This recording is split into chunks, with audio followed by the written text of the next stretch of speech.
Hello guys, this is Swati. आज मैं बात करने वाली हूँ एक ब्यूटीफुल हार्टफेल्ट एनिमेशन मूवी लियो के बारे में, जिसे आप नेटफ्लिक्स पर देख सकते हैं। इस मूवी का रन टाइम लगभग 2.25 घंटे के आसपास का है, with no gore, violence, profanity और अडल्ट सीन।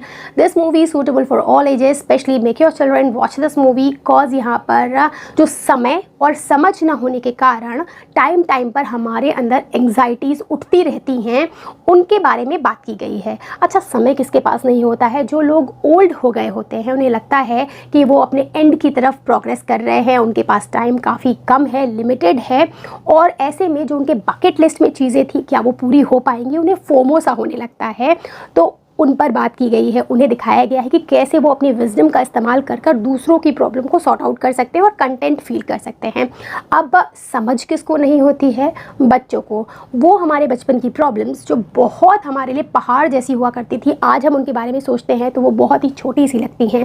तब ऐसी क्यों लगती थी? क्योंकि समझ नहीं होती थी उस तरीके की, हम टैकल नहीं कर सकते थे। तो इन्हीं दोनों को लेकर इस मूवी में बहुत अच्छे से सारी चीज़ें दिखाई गई हैं। जो प्रॉब्लम्स हैं वो बहुत ही रियलिस्टिक लगती हैं, मॉडर्न जनरेशन के बच्चों के साथ रेजोनेट करती हैं। एडम सैंडलर की वॉइस एक्टिंग पूरी मूवी में आपको गुदगुदाती रहती है। कुछ फ्लॉज ज़रूर मिलेंगे आपको हियर एंड देयर, बट फिर भी आप मूवी के साथ कनेक्टेड रहते हैं। मेरे लिए मूवी 8 आउट ऑफ 10 है। बाकी पूरी मूवी के साथ मेरा क्या एक्सपीरियंस रहा है ये मैं आपसे शेयर करती हूँ, और आप डिसाइड करेंगे कि आपको मूवी देखनी चाहिए नहीं देखनी चाहिए। इससे पहले अगर आप नए आए हैं तो please subscribe. So about this movie Leo, अगर हम स्टोरी की बात करते हैं तो इग्वाना लियो को फोमो हो गया है, बिकॉज उसके दोस्त स्क्वार्टल द टर्टल ने उसे अभी ये बताया है कि इग्वानास का लाइफ स्पैन 75 ईयर्स का होता है, और वो तो 74 ईयर्स का हो गया है। उसके पास तो बस 1 साल बाकी है जिसमें उसे बहुत सारा एडवेंचर करना है, कॉज ये तो उसकी बकेट लिस्ट में काफ़ी दिनों पहले से है।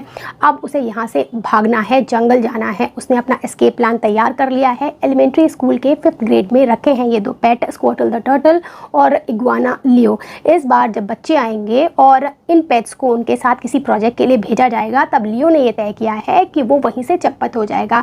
लेकिन उसे क्या पता था, उसे तो अभी इन सारे बच्चों का एग्नी अंकल बनना है, उनकी न जाने कितनी एंग्जाइटीज़ दूर करनी हैं।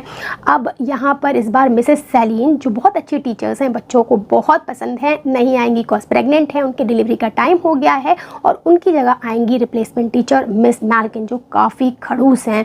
वो एक षड्यंत्र रचेंगी जिसका भी पर्दाफाश लियो को ही करना है। इवेंट्स एक के बाद एक जल्दी चेंज होते रहते हैं, एम्पल ट्विस्ट एंड टर्न्स लेकर आते हैं, जिसकी वजह से मूवी देखने में काफ़ी मज़ा आ रही होती है। बाकी कुछ पॉजिटिव्स और नेगेटिव्स की बात आगे कर लेते हैं।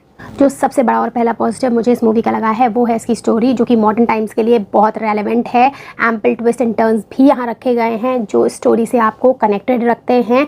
जब मॉरल टीचिंग्स या सीरियस बातें बच्चों को क्यूट कॉमेडी और म्यूजिकल के फॉर्म में समझाई जाती हैं, तब वो मन पर ज़्यादा गहरा असर करती हैं, और यहाँ पर भी वही करने की बढ़िया कोशिश की गई है। सेकेंड पॉजिटिव, इस मूवी की पेसिंग काफ़ी अच्छी है, जो सरप्राइजिंगली फास्ट है। पंस और ह्यूमर को समझने के लिए आपको कंटिन्यूसली डायलॉग के साथ बने रहना पड़ता है, जिस वजह से आप मूवी के साथ शुरू से आखिरी तक बंधे भी रहते हैं।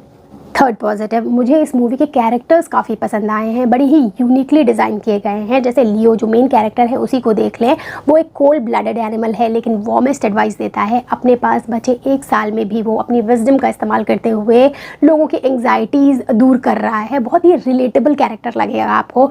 दूसरा जो एंटागनिस्ट हैं मिस मैल्किन और स्क्वार्टल द टर्टल, वो नेगेटिव शेड में हैं, और उनकी जो चीज़ें दिखाई जा रही हैं वो भी ह्यूमन लगती हैं, चाहे वो जेलसी हो या इन्फीरियरिटी कॉम्प्लेक्स हो।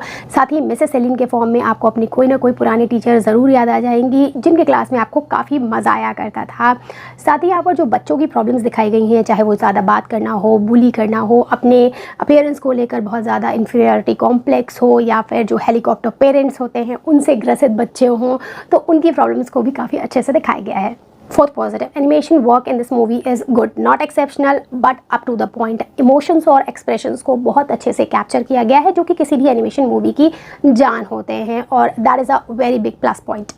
Fifth positive, last but not the least, Adam Sandler की वॉइस एक्टिंग लियो के कैरेक्टर में जान भर देती है। उन्होंने जो ग्रफनेस प्लस स्वीटनेस को पेयर अप करके क्रस्टी वॉइस निकाली है, एक ऐसे ओल्ड पर्सन की जिस पर बच्चे बहुत आसानी से विश्वास कर सकते हैं, अपनी सारी प्रॉब्लम्स उसके सामने रख देते हैं। दैट टू सॉन्ग्स में उनकी आवाज़ बहुत सूट कर रही है। तो बढ़िया आवाज़ के साथ बढ़िया स्टोरी आपको बांधे रखती है। अब अगर ड्रॉबैक्स की बात करते हैं तो ये एक लाइट हार्टेड मूवी है जो कि लाइट नोट पर ही एंड होती है। हाँ, अपने डायलॉग्स में बड़े ही हल्के फुल्के तरीके से विजडम की गहरी बातें भी कह जाती है, स्टिल ये डार्क जोन में बिल्कुल नहीं जाती है, सीरियस नहीं होती है। तो जो लोग डार्क सीरियस मूवी एक्सपेक्ट कर रहे हैं उन्हें यहाँ निराश होना पड़ेगा। बाकी मैंने इस मूवी को शुरू से आखिरी तक एंजॉय किया है। इसका फन और इमोशनल दोनों पार्ट मुझे अच्छे लगे हैं। That's it from my side, bye bye.